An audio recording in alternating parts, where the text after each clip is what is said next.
बहुत ही famous dialogue है एक मूवी का कि when you can't change the girl then change the girl, कि अगर आप अपने पार्टनर को बदल नहीं सकते तो आप अपने पार्टनर को ही बदल दो।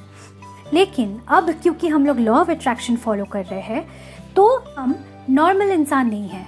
जो लॉ ऑफ अट्रैक्शन फॉलो करते हैं, जो लॉ ऑफ अट्रैक्शन के बारे में जानते हैं, उसको मानते हैं, मैं उनको नॉर्मल इंसान नहीं मानती। मैं मानती हूँ कि वो लोग अवेकेंड सोल है, वो लोग जागे हुए इंसान हैं, वो लोग सो नहीं रहे हैं, वो लोग जग रहे हैं, वो जाग चुके हैं। तो अब क्योंकि हम लोग जाग चुके हैं तो हमें थोड़ा सा अंडरस्टैंडिंग बनने की आवश्यकता है, ठीक है। हर एक इंसान में कुछ एनोइंग हैबिट्स होता है, कोई परफेक्ट नहीं होता, ठीक है। बाहर से सब एकदम परफेक्ट लगता है, लेकिन कहते हैं ना, हर चमकता हुआ चीज़ सोना नहीं होता है। इनफैक्ट मैं तो कहती हूँ कि जो आपके पास है वही सोना है। अगर वो इंसान आपको रिस्पेक्ट करता है, अगर वो इंसान आपको फ्रीडम देता है, अगर वो इंसान आपको समझता है, आपकी फैमिली को रिस्पेक्ट करता है, बस उनमें थोड़ी सी एनोइंग हैबिट्स है और उसलिए छोटे मोटे नोक झोंक होते रहते हैं, तो मैं कहूँगी कि तब हमें थोड़ी सी अंडरस्टैंडिंग बनने की कोशिश करनी चाहिए।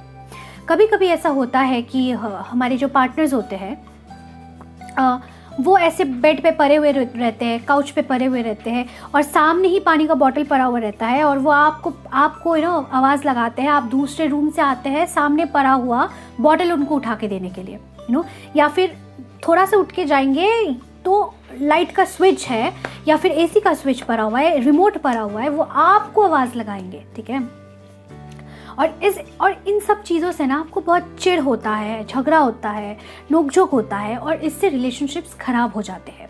और कभी कभी जाके इतना ख़राब हो जाता है कि दो पार्टनर्स में से एक पार्टनर इतना परेशान हो चुका होता है अपने पार्टनर से कि अगर बाहर जाके किसी से थोड़ी सी हमदर्दी मिल जाए, थोड़ा सा शो ऑफ वाला प्यार मिल जाए, थोड़ा सा नया नया प्यार का स्पार्क मिल जाए, तो वहाँ पे चांसेस होती है कि डिसलॉयल्टी का, अनफेथफुल होने का चांसेस बढ़ जाता है।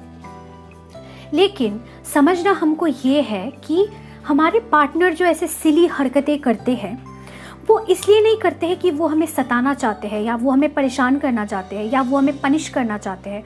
उन्हें मज़ा नहीं आता है हमें पनिश करके, लेकिन वो इसलिए करते हैं क्योंकि ये एक तरीका है उनका प्यार पाने का आपसे। ये एक तरीका है कि उस वक्त उनको उस तरीके से आपसे प्यार चाहिए। अगर आप घर पे नहीं होते तो क्या वो उठ के वो टीवी का रिमोट, एसी का स्विच, फैन का स्विच या पानी का बॉटल नहीं उठाते? क्या वो वेट करते कि आप कब घर आओगे तब ये सब करते? नहीं, वो तब खुद ले लेते। इनफैक्ट वो अब भी खुद ही ले सकते हैं। लेकिन उस वक्त उनको लगता है कि आपसे इस तरीके से थोड़ा सा अफेक्शन लिया जाए, आपसे थोड़ा सा केयर करवाया जाए। ये एक तरीका होता है, हर रिलेशनशिप का एक स्टेज आता है। जब आप एक दूसरे से हर रोज़ प्यार जताना, आप एक दूसरे का केयर करते हैं, ये जताना छोड़ देते हैं, छूट जाता है। क्योंकि एक टाइम बाद ना आप दोनों को पता होता है कि ये इंसान मुझसे प्यार करता है, ये इंसान मेरा केयर करता है, तो रोज़ जताना वो वाला स्टेज चला जाता है। लेकिन हम तो इंसान ही हैं, हमें तो फिर भी प्यार चाहिए होता है, ये अश्योरेंस चाहिए होता है कि इंसान केयर करता है, या फिर ऐसा फील होता है कभी कभी कि हमें दिख जाए कि कभी कभी कि ये इंसान केयर करता है हमारा। तो इसीलिए वो थोड़ा सा कभी कभी अनोइंगली आपसे आपका प्यार मांग लेते हैं, अनोइंगली आपसे आपका केयर मांग लेते हैं। ये इसलिए नहीं होता कि वो आपको सताना चाहते या फिर ऐसा कुछ, वो बस उस वक्त उस मूड में होते हैं कि वो आपसे बस कि वो आपका केयर ले, आपका प्यार ले। तो क्योंकि हम नॉर्मल इंसान नहीं हैं, तो ऐसे छोटे मोटे नोक झोंक, ऐसे छोटे मोटे हरकतें हमें भी समझने की कोशिश करनी चाहिए और झगड़ा ना करके, पार्टनर पे ना चिल्ला के, बाद में शांति से उनको ये समझाने की कोशिश करनी चाहिए कि मैं भी काम से आती हूँ, मैं भी थकी हुई रहती हूँ, या फिर मैं भी दिन भर घर में काम ही करती हूँ, मैं भी थकी हुई रहती हूँ, तो आप भी थोड़ा सा कर लिया करो ना। या फिर मे भी आप भी थोड़ा बहुत मेरे साथ किचन में हाथ बटा लिया करो, या फिर थोड़ा बहुत हाथ बटा लिया करो ना काम में, तो मुझे भी अच्छा लगेगा और हम दोनों साथ में वक्त भी बिता पाएंगे। लेकिन जब उनको आपसे प्यार की ज़रूरत होती है, आपसे केयर लेने की ज़रूरत होती है और आप चिल्ला देते हो उन पे, इरिटेट हो जाते हो उन पे, है ना, तो उनके जो दिल में था ना कि ये इंसान मुझसे प्यार करता है, वो कहीं ना कहीं हर्ट हो जाता है। और ऐसा जब कंसिस्टेंटली होता रहता है ना, तो आप दोनों में डिस्टेंस बढ़ता रहता है। आप भी इरिटेट हो रहे हो और आपके पार्टनर को भी लग रहा है कि वो मुझसे प्यार नहीं करती, वो इरिटेट हो रही है, वो केयर नहीं करती। तो ऐसे ना डिस्टेंस बढ़ता रहता है और रिलेशनशिप ख़राब हो जाता है। और फिर हम लोग ऐसे अगरम तगरम मैनिफेस्टेशन टेक्निक्स के पीछे भागते हैं और फिर अपने पार्टनर को फिर से अपनी तरफ अट्रैक्ट कर लेते हैं। अट्रैक्ट तो कर लेते हैं, अट्रैक्ट करना ही सब कुछ नहीं होता है। पार्टनर को अट्रैक्ट करने के बाद आपके साथ वो हमेशा रहे, उसका भी तो ध्यान रखना पड़ता है कि नहीं।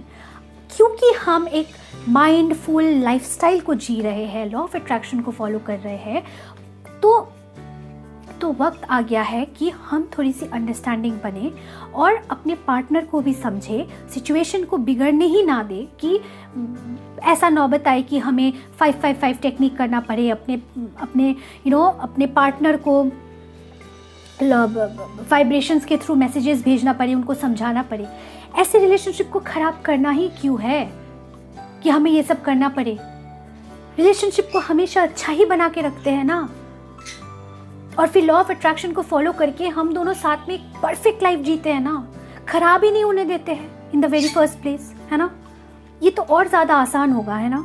सो गाइज, आई होप आपको आज का वीडियो थोड़ा सा इंसाइटफुल लगा होगा। अगर लगा होगा तो don't forget to subscribe to my channel. जुड़ जाइए इस अमेजिंग से शिवा एहसास परिवार के साथ। आज के लिए बस इतना ही गाइज, मिलते हैं आपसे अगले वीडियो में। तब तक के लिए have a great day and try to understand people around you. Bye bye.